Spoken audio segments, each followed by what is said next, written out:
नमस्ते। Solid facts with Hemant तित्री में आप सबका स्वागत। जैसा आप देख रहे हैं हेमंत सर हमारे साथ मौजूद है। बहुत स्वागत सर। सर बड़ी खबर यह है कि रूस के राष्ट्रपति व्लादिमीर पुतिन जो है उनका भारत दौरा शुरू हो गया है। भारत उधर संसद का शीतकालीन सत्र भी चल रहा है, चौथा दिन है।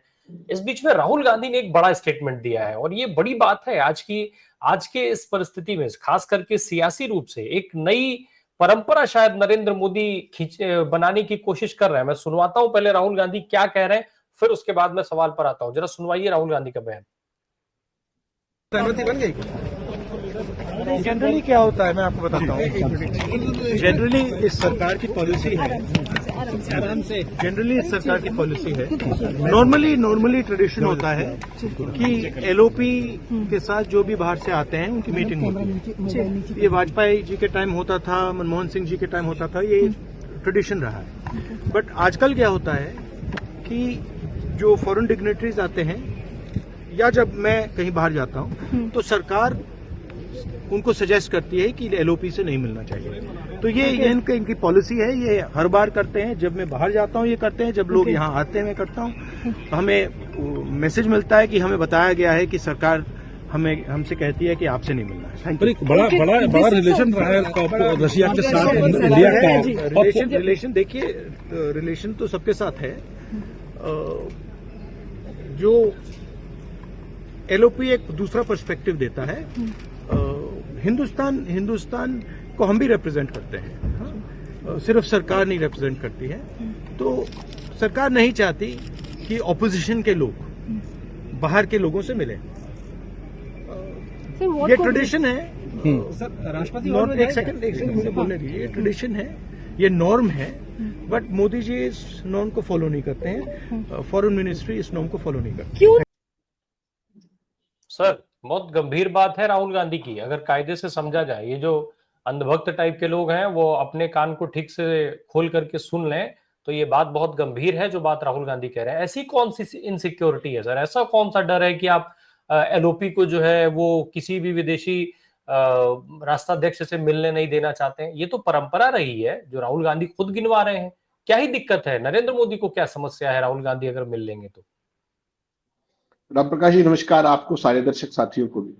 देखिए, जो ये आपने वीडियो दिखाया ये 92 सेकंड का वीडियो है और 92 सेकंड ने 11.5 साल का जो डंका बज रहा था पूरी दुनिया के अंदर, उसकी भी एक तरीके से पोल खोल के रख दी है कि किस तरीके से जो स्थापित परंपराएं हैं लोकतंत्र की, आज से नहीं है। वो तो राहुल गांधी ने जिक्र किया केवल अपने मनमोहन सिंह जी का, वाजपेयी जी का। उससे पहले अगर आप याद करें पीवी नरसिम्हा राव, या उससे पहले वीपी सिंह, और उससे पहले इंदिरा गांधी, जब भी, तो हमारी एक ये परंपरा रही है डेमोक्रेटिक कि कोई भी विदेशी राष्ट्राध्यक्ष आता है वो लीडर ऑफ अपोजिशन के साथ भी मिलता है, या तो राष्ट्राध्यक्ष जाता है, डिग्निटरी जाता है, या लीडर ऑफ अपोजिशन भी जाके मिलता है कई केसेस के अंदर। और ऐसा एक नहीं, ऐसे अनगिनत उदाहरण दे सकते हैं। लेकिन चूंकि मामला अब मोदी सरकार का है तो मैंने आपको 2 पिक्चर्स भेजी हैं जरा वो दिखाने के लिए कि क्या परंपरा रही है इस देश के लिए। सबसे पहले सुषमा स्वराज बैठी है बराक ओबामा के साथ, ठीक, वो लोकसभा विपक्ष की नेता होती। और ऐसे ही अडवाणी जी के साथ जो एक फोटो मुझे मिली वो थी विदेश मंत्री पाकिस्तान की हिना रब्बानी का। तो ये आइसोलेशन में एक आध नहीं है, ये पूरे आपको सैकड़ों फोटो मिल जाएंगे जब आप ढूंढने लगे। मैंने तो केवल एग्जाम्पल के लिए दी कि दुनिया का सबसे ताकतवर व्यक्ति बराक ओबामा भी जब इंडिया में आया तो सुषमा स्वराज को फैसिलिटेट किया गया कि उनकी मुलाकात होनी चाहिए। और डेमोक्रेसी का मतलब क्या होता है? डेमोक्रेसी का मतलब यही तो होता है, प्लुरलिटी, सब तरह के विचारों का वो हो। और बाहर से जो भी राष्ट्राध्यक्ष आता है वो केवल मौजूदा सत्ताध्यक्ष सियासी लोगों के साथ नहीं, जो दूसरे विपक्ष के नेता है उनका भी एक रोल है लोकतंत्र के अंदर। लेकिन मोदी जी की जो ये सोच है, इसको आप देखिए ये कहां से शुरू हुई थी। ये शुरुआत हुई थी इसकी कांग्रेस मुक्त भारत से शुरू किया था उन्होंने तय कर। फिर धीरे धीरे उनका जो पूरा खेल चला वो विपक्ष मुक्त भारत तक आया, अगर आपने देखा हो तो ये उस परंपरा का एक हिस्सा है। राहुल गांधी अगर विदेश जाते हैं तो भी आपको पता है, लीडर राहुल गांधी हो चाहे मल्लिकार्जुन खड़गे हो, वो भी राज्यसभा में विपक्ष के नेता है। लेकिन हमारे यहाँ जनरली लोकसभा को ज्यादा काउंट किया जाता है। तो बेसिकली क्या है कि राज्यसभा विपक्ष का नेता भी और लोकसभा में भी ये दोनों का एक प्रोटोकॉल होता है कैबिनेट मिनिस्टर के रहता है, ठीक। वो इसलिए दिया गया है ताकि उनकी एक पहचान बने डेमोक्रेसी के अंदर। और डेमोक्रेसी का मतलब ही प्लुरलिटी ऑफ व्यूज है, कोई एक आइडियोलॉजी या एक पॉलिटिकल पार्टी या वो चीज नहीं होती डेमोक्रेसी के अंदर। इसको आपने कभी से देखा होगा। लेकिन मौजूदा दौर के अंदर केवल एक व्यक्ति का डंका बन सकता है, उसके अलावा नहीं। और इंटरेस्टिंग चीज आपने और ऑब्जर्व की नहीं, पता नहीं आज, जो पिछले कई महीनों से शशि थरूर जो सरकार का डंका बजाने में मदद कर रहे हैं मोदी की लगातार इधर उधर घूम घाम के without any designation and while being a leader MP from the opposition party, पर भी मोदी के दूत बन के जिस तरीके जाते हैं, उन्होंने भी आज इस बात को उठाया है संसद के दौरान, इसमें बाकायदा बात की कि सरकार को इसका जवाब देना चाहिए कि क्यों नहीं उनको मिलने दिया जाता, और सरकार से सवाल पूछा है तो उन्हें उम्मीद जताई कि सरकार सवाल का जवाब देगी, लेकिन कितने जवाब देगी वो आपको भी पता है। और जिस तरीके से मोदी जी केवल और केवल एक व्यक्ति उसके शासन पे चलते हैं, उसकी सिद्धांत पे चलते हैं, उसकी नीति पे चलते हैं, उसमें अपोजिशन तो छोड़िए, उनकी अपनी कैबिनेट में भी किसी का कोई रोल नहीं है। आपने देखा किस तरीके से उनके अगर कोई फोटो के फ्रेम के अंदर भी आ जाए तो किस तरीके से उसको दूर धकेल देते हैं, और टू दैट एक्सटेंट इंडिया में नहीं बाहर जाकर भी, फेसबुक हेडक्वार्टर में देखा होगा आपने जैसे कि मार्क जकरबर्ग को उन्हीं के दफ्तर में किस तरीके से धक्का दे दिया था साइड करने के लिए ताकि फ्रेम को डिस्टर्ब ना करे बीच में। तो मोदी जी का मतलब एक व्यक्ति, केवल एक व्यक्ति, उसके अलावा कोई नहीं, चाहे वो देश हो चाहे विदेश हो, चाहे मोदी जी का दफ्तर हो चाहे आपका दफ्तर हो, वो आपके दफ्तर में आपको भी धकेल सकते हैं। तो ये ना तो इंटरनेशनल प्रोटोकॉल्स हैं ये किस तरीके के, और बिल्कुल सही में इस बात को आपने सही शब्द पकड़ा, एक बहुत खास किस्म का असुरक्षा भाव है, इनसिक्योरिटी कॉम्प्लेक्स है। आप रोज देखते होंगे किस तरीके से जब मोदी विदेशों के अंदर जाते हैं और जो पहले वाक्य का जवाब भी ट्रांसलेटर के जरिए दिया जाता है। ठीक, एजेंसियां दिखाती नहीं, वो अलग बात है, जब विदेशी राष्ट्राध्यक्ष से मिलते हैं तो ठाके के अलावा और कोई एजेंसियां दिखाती नहीं भारत के अंदर क्या है, हकीकत में क्या है। आपने तमाम वीडियोस देखे होंगे कि मोदी जी से कुछ सवाल पूछे इंट्रोडक्टरी और उसका जवाब भी अपने ट्रांसलेटर्स दे रहे होते हैं। तो ये है, अब उस वही एक जो राष्ट्राध्यक्ष है, अगर मान लीजिए राहुल गांधी से मिले या खड़गे से मिले तो लेवल ऑफ इंटरेक्शन दूसरे किस्म का होगा, क्योंकि सरकार की तरफ से बाकायदा ब्रीफ होता है अपोजिशन को भी कि वो आपसे मिलने आएंगे और ये चीजें हैं, ये इश्यूज हैं जो अपने को उठाने चाहिए, दोनों देशों के म्यूचुअल बेनिफिट की चीजें। तो लेकिन वो अब इस दौर में पुराने दौर की बातें हो गई है, उनका कोई मतलब नहीं बचा। अब तो वही जो मोदी सत्ता चाहे वही सही, बाकी कोई परंपरा, कोई सिद्धांत, कोई लोकतंत्र, उन सब के कोई बहुत मायने नहीं बचे हैं। आज यही बात अपने क्या नाम है प्रियंका गांधी ने भी कही सदन के बाहर जो है बातचीत में, ये बहुत गलत हो रहा है, लेकिन लगातार हो। सर लेकिन ये जो राहुल गांधी ने बात कही है ये कि भाई जो विदेशी राष्ट्राध्यक्ष अगर यहाँ आते हैं आप उनको नहीं मिलने देते हैं, राहुल गांधी अगर विदेश जाते हैं तो वहां भी आप जो वहां के लोग हैं उनको आप मैसेज करवाते हैं कि भाई उनसे मिलना ठीक नहीं है, ये क्या तरीका है? भाई राहुल गांधी अगर वहां जा रहे हैं और वो वहां के प्रमुख लोग अगर मिलना चाहते हैं राहुल गांधी से तो उससे भी मोदी जी को क्यों समस्या हो गई? चलिए यहाँ आते हैं इनसिक्योरिटी एक फील हो रही है, वहां जाके कौन सी इनसिक्योरिटी फील होती है? नहीं, वहां राम प्रकाश जी और ज्यादा बढ़ जाएगी। एक तरफ मोदी जी का जिस तरीके का अंदाज है संवाद का विदेशी राष्ट्राध्यक्षों के साथ, ठाके के अलावा तो दो वाक्य कभी बोल नहीं पाते, और उस तरह आप राहुल गांधी को देखिए, खड़गे को देखिए, जो अभी आज की बात करें आप तो वो कितने फ्लुएंटली हर भाषा में, अंग्रेजी हिंदी सब में बात करते हैं। तो उसमें कहीं ना कहीं ये दिखेगा ना कि देखिए सर्विंग प्राइम मिनिस्टर का तो ये लेवल है और जो अपोजिशन के लोग हैं वो इस तरीके से। तो जान पूछ करके, क्योंकि विदेश में हो या देश में, डंका केवल मौजूदा नए भारत में डंका केवल एक व्यक्ति का बन सकता है। तो इसलिए अपने जो फॉरेन मिशन हैं, एम्बेसीज हैं, उनको भी ये स्टैंडिंग इंस्ट्रक्शन होती है, क्योंकि मान लीजिए राहुल गांधी जाएंगे किसी देश के अंदर तो बाकायदा इंफॉर्मेशन जाती है कि भाई leader opposition so and so उस पे आ रहे हैं, तो बाकायदा वो देश के लोग पूछेंगे भी, शासनाध्यक्ष हो या उस लेवल के जो लोग होंगे वो पूछेंगे। तो किससे पूछेंगे? हमारी एम्बेसी से पूछेंगे, और एम्बेसी को स्टैंडिंग इंस्ट्रक्शन होगी कि भाई नहीं मिलने देना है, बात ही खत्म।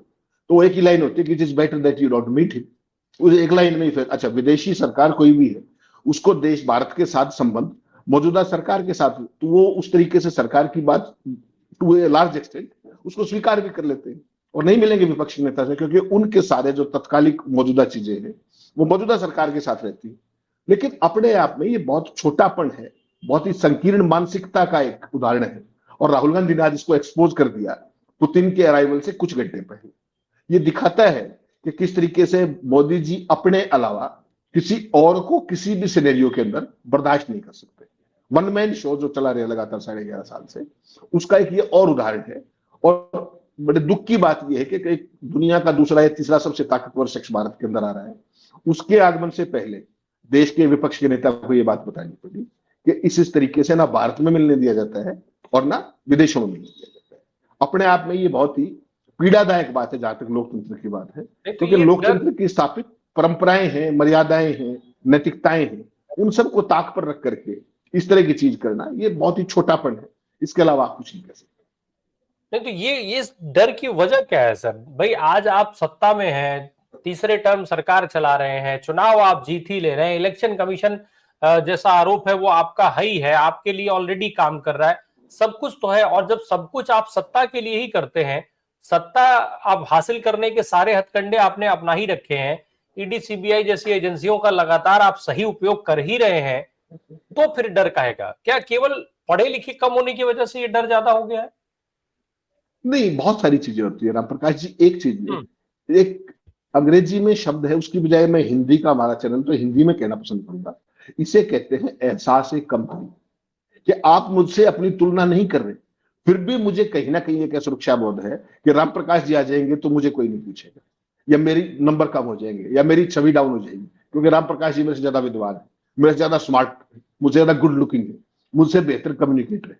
क्योंकि मोदी जी की जो छवि बनाई गई है, जो पूंजी प्रायोजित मीडिया और आईटी सेल ने पूरे 18 साल के अंदर लग करके वो बढ़ाई क्या है, 13 साल यहाँ और उस 11.5 साल यहाँ, उससे पहले बतौर गुजरात के मुख्यमंत्री, वो ये बनाई गई कि उनसे बेहतरीन कोई ऑरेटर नहीं हो सकता, उनसे बेहतर कोई कम्युनिकेटर नहीं हो सकता। और अब जब भी कोई वीडियो आती है इंडिया के अंदर, जब मोदी जी विदेश में होते हैं, भारत में जो आपकी जो प्री एजेंसी है, न्यूज एजेंसी, वो हमेशा मोदी जी के किसी भी वीडियो के अंदर आपको वॉइस नहीं मिलेगी, वो साउंडलेस मिलेगा। और जब कभी एक आध कोई फ्रेंड, कोई विदेशी न्यूज एजेंसी का आ जाए, तो कोई भी वीडियो उठा के देख लीजिएगा, उसमें हर एक में मोदी जी की खिल्ली उड़ती हुई दिखाई देगी। क्यों? क्योंकि सामने वाला कुछ भी कह रहा है, इनको तो समझ में आना नहीं, ना ही उनका जवाब दे पाएंगे।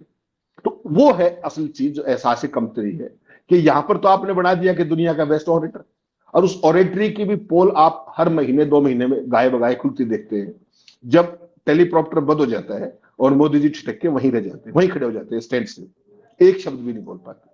तो ये जो मीडिया की मार्केटिंग के जरिए जो लार्जर देन लाइफ एक ऑडिटर की वो बनाई गई छवि, उसकी हकीकत क्या है, वो अब सैकड़ों मौकों पर बाहर आ चुकी है, देश के अंदर भी विदेश के अंदर भी।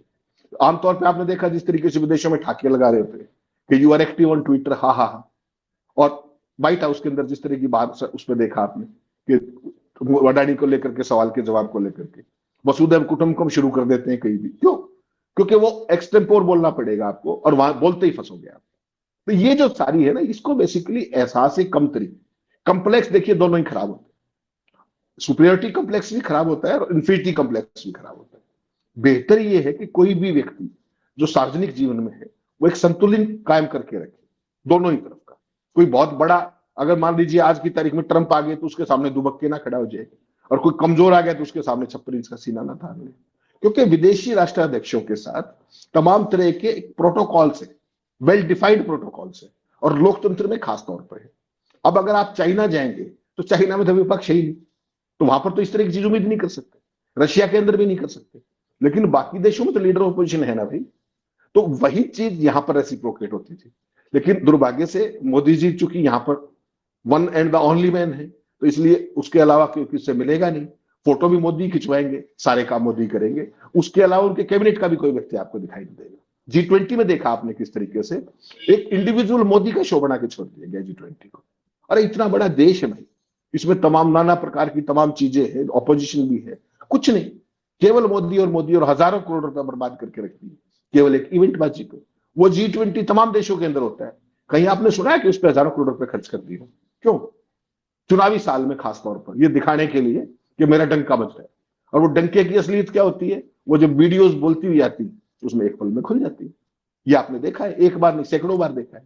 उसके बावजूद भी नहीं, मोदी है तो यही मुमकिन है, कोई अपोजिशन नहीं, कोई पोजीशन नहीं, केवल और केवल मोदी। इतना सा सिद्धांत बच गया।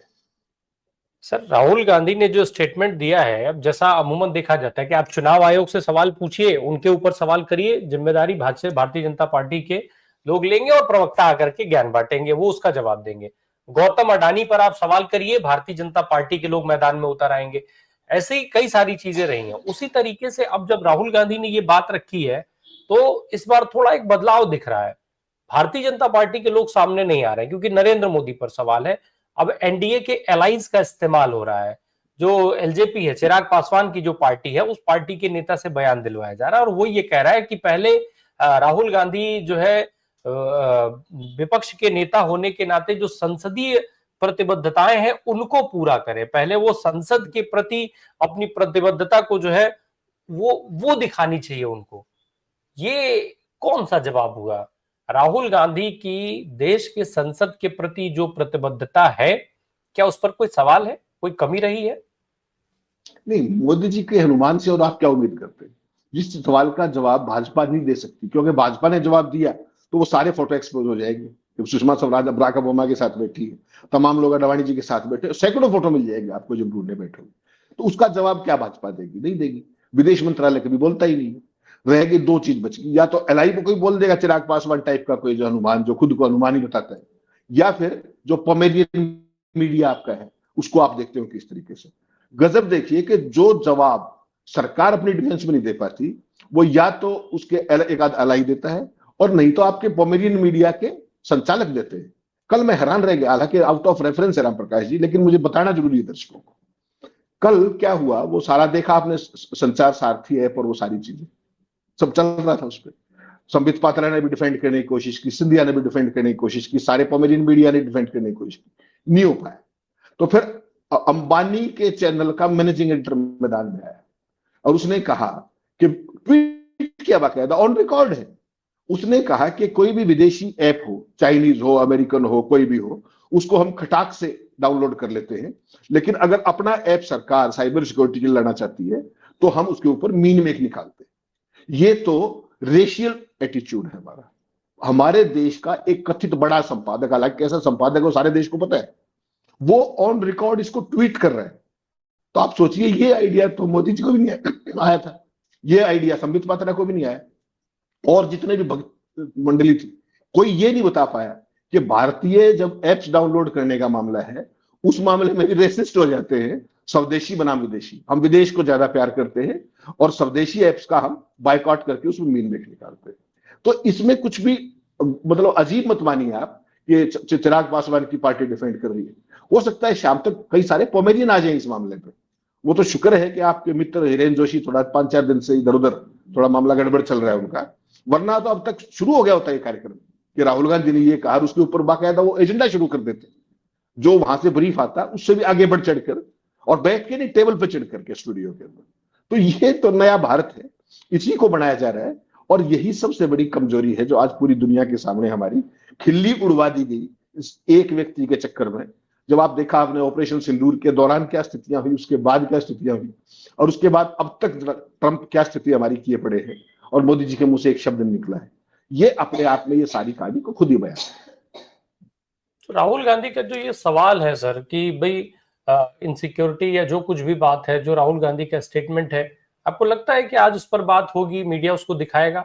हिरेन जोशी साहब शायद फिर से वापस आ गए हैं, कमान कुछ संभालते हुए सुनाई दे रहे हैं।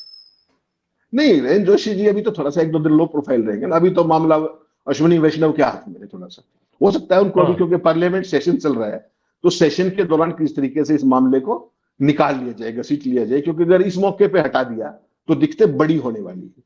मान करके चलिएगा एक व्यक्ति ऑलरेडी जा चुका है, दूसरा क्या नाम, कल जो अपने उसके वो जो आईएएस अफसर थे यूपी के, प्रसार भारती के, वो भी चले गए। प्रसार भारती नवनीत सहगल चले गए हैं। उससे पहले हिरेन जी का एक और मित्र था, विधि आयोग का सदस्य था, उसका भी रातों रात मिस्टर गोल्ड किया गया था। ऐसे में अगर इनका इस्तीफा लिया गया या ईज आउट किया गया या कोई नोटिफिकेशन निकाली गई तो थोड़ी सी मुश्किल आ जाएगी। तो ऐसी सूरत के अंदर अभी लो प्रोफाइल रह करके ही, हाँ, लेकिन पोमेरियन मीडिया के जो संपादक है, जो वो मंडली है, वो निश्चित तौर पर आज हताशा में होगी, क्योंकि उनको तो बेचारों को बहुत दिनों से सारा काम वहां से मिल जाता था कि आज क्या करना है, रन डाउन ये होगा, ये स्टोरीज चलेंगी, इसमें ये गंदगी फैलानी है, आपने ये झूठ बोलने। तो वो थोड़ा सा इनको हो सकता है 2-4 दिन बेचारों को खुद काम करना पड़े, वरना तो वो सारा काम उनके आका वहां बैठे हुए कर ही दिया करते। अभी वो हटाए नहीं गए हैं, लेकिन खबर ये भी है कि उनके पास अब कोई काम भी नहीं है उस तरीके से। वो मोदी जी का टिपिकल स्टाइल जो भी है, ये बात ठीक है कि उन्होंने अभी ऑफिशियली छोड़ा नहीं है पीएमओ, जब तक मैं और आप बात करें। जी, अब ये जो बातचीत है सर, हम जब परंपराओं की बात करते हैं, संसदीय परंपराएं, बहुत सारी ऐसी परंपराएं हैं जो लिखित में नहीं है लेकिन वो मौखिक रूप से चलती चली आ रही हैं। इन सारी परंपराओं से हमारे आज की सरकार को दिक्कत होती है, और इसी क्रम में हम इसको भी देख लें, या कुछ और भी बड़ी चीजें, केवल ये इनसिक्योरिटी का ही मामला है? क्योंकि अगर केवल इनसिक्योरिटी का मामला होगा तो पब्लिकली जब ये तूल पकड़ेगा तो भाई राहुल गांधी को मिलवा दिया जाएगा, चाहे वो छोटी ही मुलाकात करवा दी जाए। लेकिन इनसिक्योरिटी से आगे की भी कोई चीज है? आपको लगता है कि इतनी बातचीत होने के बाद क्या राहुल गांधी और पुतिन की मुलाकात होगी, सरकार होने देगी? क्योंकि सोशल मीडिया पर इसकी बातचीत शुरू हो चुकी है। नहीं नहीं, देखिए वो डिपेंड करेगा कि उनकी व्यक्तिगत आइटनरी क्या है। जो आइटनरी डिसाइड होती है किसी भी डिग्निटरी की, वो हमारे विदेश मंत्रालय की, उनके विदेश मंत्रालय की आपस की बातचीत के बाद तय होती है। और राहुल गांधी ने जब ये बयान दिया तो वो नौसखिए नहीं, उनको भी ये पता है कि जब पुतिन इंडिया के अंदर आने वाले हैं कुछ ही घंटों में, और तब तक उनको मैसेज नहीं है, इसका मतलब साफ है कि जो अभी तक का शेड्यूल्ड प्रोग्राम है उसके अंदर पुतिन से मुलाकात राहुल गांधी की नहीं है। तभी उन्होंने ये बात संसद परिसर में निकलते टाइम कही। तो अपने आप में महत्वपूर्ण बात यह है कि अगर उनको मैसेज आया होता तो वो ये बात नहीं कहते। तो मैसेज नहीं है, आइटनरी फिक्स्ड है, पुतिन आने वाले हैं कुछ ही घंटों के अंदर, तो वैसी सूरत में ही ये बात कही गई है। और रही बात ये कि भाई सामने वाला, अब चूंकि पुतिन खुद ऐसे देश से आते हैं जहां पर डेमोक्रेसी कोई लंबी चौड़ी बात है नहीं, वो खुद ही सब कुछ है वहां के, तो वैसे में लास्ट मोमेंट पे मिलना या ना मिलना उनका एक खास तरह का विशेषाधिकार भी हो सकता है। वो चाहे तो राहुल गांधी से आउट ऑफ आइटनरी जाकर के भी बात कर सकते हैं, बुला सकते हैं, मिल सकते हैं, और नहीं चाहे तो अवॉइड भी हो सकता है, क्योंकि वो एक डेमोक्रेटिक कंट्री से नहीं आते। तो उनके ऊपर इस तरह की कोई बंदिश नहीं है कि उनको जाना ही पड़ेगा या नहीं ही जाना पड़ेगा। दोनों ही चीजों में अगर राहुल के पास मैसेज होता तो वो ये बात नहीं कहते, और नहीं है तभी उन्होंने ये बात कही है। और पुतिन राहुल गांधी से मिले, कम से कम Modi will be the last person to like it. अगर मोदी ने ये चाहा होता तो उस मुलाकात में कभी कोई दिक्कत आती भी नहीं, और मैं आप ये चर्चा भी नहीं कर रहे होते, ना राहुल गांधी का ये बयान आया होता। एक और चीज जरा समझ ले सर, अगर इस सारी परिस्थितियों के बावजूद राहुल गांधी और पुतिन साहब की मुलाकात हो जाती है तो क्या नया देखने को मिलेगा?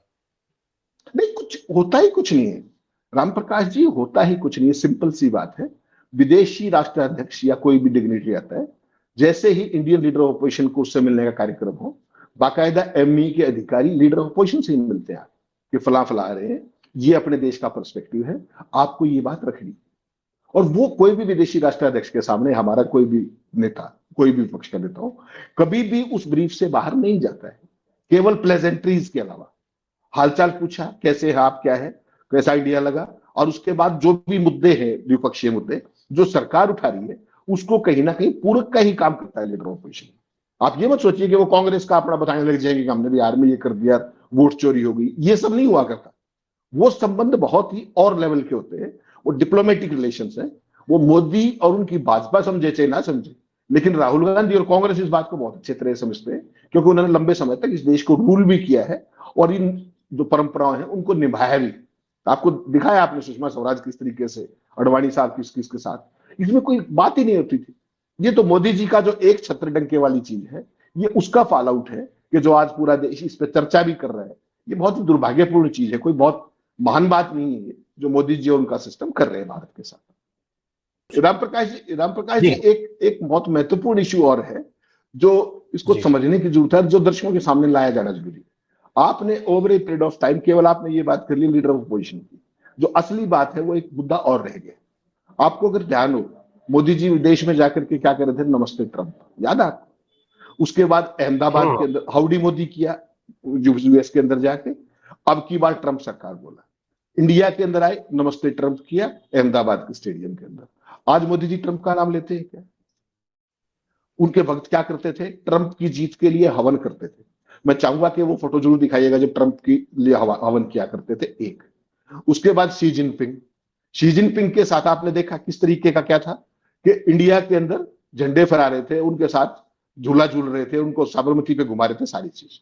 और आज एक नया लो और देखा कि पुतिन का स्वागत हो रहा है, पुतिन की आरती उतारी जा रही है। वो जो आपने अभी वीडियो दिखाया फ्रेम, पुतिन का स्वागत, पुतिन अभी आए नहीं, कौन लोग में जा रही है। और आप विदेशी राष्ट्राध्यक्षों, बेसिकली ये जो सारा का सारी चीजें, ये ओवरबोर्ड जाने वाली बात नहीं है। आप स्वागत कीजिए विदेशी राष्ट्राध्यक्ष का, झंडे हिलाइए, समझ में आता है जब वो आ रहा, उसकी आरती उतार रहे हैं आप, उसकी जीत की कामना कर रहे हैं आप। जीत गए ट्रंप तो क्या हाल कर दिया आपका, देखा है कभी पीछे मुड़ के देखा? जो अभी हवन कर रहे थे अपने इंडियन ओरिजिन की महिला कमला हैरिस के अगेंस्ट जाकर के, जो राइट विंगर्स जो अब ट्रंप के लिए हवन कर रहे थे, उन भाइयों से जरा पूछो कि तुम्हारे ताऊ का क्या हाल है, जरा पता कर लेंगे। 63 बार बोल चुका वो आदमी। ठीक, उसके बाद शी जिनपिंग को झुलाया था, पता कर लीजिए जरा क्या स्थिति है। अब पुतिन को लेकर के ये हवनबाजी और ये हम कौन से दुनिया में जी रहे हैं, या इससे कभी बाहर भी आओगे आप? और कहां पहुंचा दिया आपने देश को यार। These are bilateral issues. Russia has been our all weather friend. उनके साथ हमारी डिफरेंट लेवल की अंडरस्टैंडिंग आज से नहीं है, 50-60 साल 70 साल से है। उसके साथ ये अपना फोटो लगा करके ये what nonsense you are creating, and this is on right wing, और ये विश्व गुरु बनाएंगे भारत को। तो ये जो पता नहीं मेरी समझ से बाहर है ये चीजें, कि ये कहां से उठा करके ये चीजें लाती है। पहले उसको ट्रंप को उठाए फिर रहे थे, फिर शी जिनपिंग के साथ कितने 18 से कुछ नहीं बार गए वहां पर, और उसके बाद अब शी जिनपिंग का नाम नहीं लेते, चाइना का नाम नहीं निकलता मुंह से, ट्रंप का नाम मुंह से निकलता, पुतिन का शुरू कर दिया आरती उतार। आप किस तरह के देश बनाना चाह रहे हैं भाई? ये पढ़ा लिखा देश है, इतना समृद्ध देश है, दुनिया की 5वीं अर्थव्यवस्था है, उसके बावजूद आप इस नॉनसेंस में लगे हुए हैं। कल्पना तो करिए ना प्रकाश जी इस बात की। बिल्कुल बिल्कुल।